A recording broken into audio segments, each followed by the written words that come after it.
உறவுகள் அனைவருக்கும் வணக்கம். இளஞ்சத்தூர் பேசுகிறேன். அதாவது வரலாற்றில் இதுவரை காணாத ஒரு இயற்கை சீற்றமானது திருநெல்வேலி, தூத்துக்குடி மாவட்டங்களில் ஏற்பட்டிருக்கு. எப்படின்னா அதிகமான பாதிப்புகள் சொல்ல முடியாத அளவுக்கு பாதிப்பு ஏற்பட்டிருக்கு. அனைத்து மக்களுமே இங்கே மிகவும் கஷ்டப்படுறாங்க. அரசாங்கத்தால், ஏன்னா இயற்கை சீற்றம் அப்படிங்கிறதுனால அரசால ஒரு சில சப்போர்ட் மக்களுக்கு பண்ண முடியாத சூழ்நிலை. ஏன்னா வண்டிகள், வாகனங்கள், மீட்பு வாகனங்கள் போவதுக்கெல்லாம் அங்கே வழி இல்லை. அந்த அளவுக்கு பாலங்கள்லாம் உடைஞ்சிட்டு அனைத்து மக்களுமே தண்ணியில் இருக்காங்க. தொடர்ந்து தென் மாவட்டங்கள் கடுமையான முறையில் பாதிக்கப்பட்டிருக்கு. அதில் தூத்துக்குடி மாவட்டம் மிகவும் மோசமான சூழ்நிலை இருக்குது. கரண்ட் எதுவுமே இல்லை. மின்சாரம் வருவதற்கு இன்னும் எத்தனை நாள் ஆகும்னு தெரியாது. ஆனால் விரைவாக மின்சாரத்தை கொடுத்துருவாங்கிற ஒரு நம்பிக்கை இருக்குது.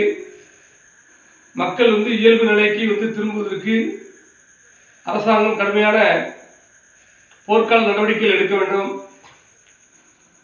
மத்திய அரசு இவ்வளவு நேரத்துக்கு கண்டிப்பான முறையில் இதில் தலையிட்டு இருக்கணும்.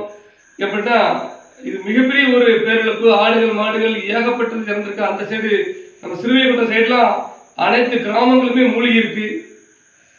மொத்த கிராமமும் மூழ்கி இருக்காங்க. ஏகப்பட்ட பாதிப்புகள் நடந்திருக்கு. தூத்துக்குடி நகரமே கடுமையான பாதிப்பு. அப்படிங்கிற தூத்துக்குடி மாவட்டத்தில் உள்ள அத்தனை கிராமங்களும் எந்த அளவுக்கு பாதிச்சிருக்கும் அப்படின்னு நீங்கள் எல்லாருமே கணக்கெடுத்துக்கோங்க. இந்த வீடியோவே தற்போது அன்பு தம்பிகள் விருதுநகர் மாவட்டம் அருப்புக்கோட்டிலிருந்து வந்திருக்காங்க. அவங்களுடைய செல்ல இருந்து தான் நான் இதில் ஒரு வீடியோவை பதிவு பண்ணுறேன். அனைத்து மக்களுமே நீங்கள்லாம் மீண்டு வரணும்.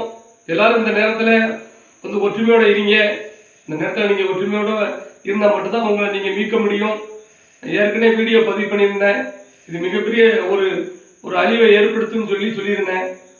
அதை தாண்டி நம்ம நினச்சதெல்லாம் தாண்டி தான் நடந்திருக்கு. தூத்துக்குடி நகரத்துக்குள்ள பாதுகாப்பான இடத்துல இருக்கக்கூடிய என்னுடைய வீடும் நீரினால மூழ்கி இருக்கு. ஒரு சில சூழ்நிலை தாண்டி பாதுகாப்பாக இருக்கேன். என்னுடைய மக்களும் எல்லாரும் பாதுகாப்பாக இருக்கணும்னு சொல்லி நான் நினைக்கிறேன். இதில் மொத்த மக்களையும் நம்ம எப்படி காப்பாற்ற போகிறோம், இதெல்லாம் எப்படி சரியாகும் அப்படின்னு தெரியாது. ஆனால் தற்போது எல்லா சூழ்நிலை சரி பண்ணணும். தூத்துக்குடி உள்பட அனைத்து கிராமங்கள்லையுமே சரி, மக்கள் சாப்பாட்டுக்காண்டி எல்லாரும் எதிர்பார்த்துட்டு இருக்காங்க. கொசுவத்தி, மெழுகுவத்தி இதெல்லாம் நிறைய தேவைப்படுது. அதனால் அரசாங்கம் அனைத்து மக்களுக்கும் விரைவாக மீட்பு படை விரைவாக பயன்படுத்தணும். பொதுமக்களுக்கு அவர்களுடைய, ஏன்னா இந்த நேரத்தில் யாருமே எதுவுமே சொல்ல முடியாது. ஏன்னா எந்த ஃபோனும் இயங்கலை. மின்சாரம் இல்லாதனால எந்த ஃபோனுமே இயங்கலை. நெட்வொர்க் இல்லை. அதனால் மொத்த மக்களின் குரலாக இதனை பதிவிடுகிறேன். அரசாங்கம் உடனடியாக மூலை முடுக்கெல்லாம் கிராமங்கள், தூத்துக்குடி நகரம் உட்பட அனைத்து இடங்களுக்கும் சென்று மக்களுக்கு தேவையான அத்தியாவசிய உணவுப் பொருட்களையாவது வழங்கணும். அவங்களால முடிஞ்ச பணிகளை செஞ்சுட்டு இருக்காங்க. நிறைய இடங்கள்ல அரசு அதிகாரிகள்லாம் போக முடியாத இடங்கள்லாம் நிறைய இருக்கு. மக்கள் அங்கெல்லாம் கஷ்டப்படுறாங்க. அதனால அங்கங்கே இருக்கக்கூடிய உறவுகள் அரசாங்கத்துக்கு வலியுறுத்தணும். எப்படின்னா மத்திய அரசு உடனடியாக இல்லை. ஏன்னா இது போர்க்கால அடிப்படையில் இது துணை ராணுவ படையை வச்சு தான் தெற்கெல்லாம் சரி பண்ண முடியும்னு நினைக்கிறேன்.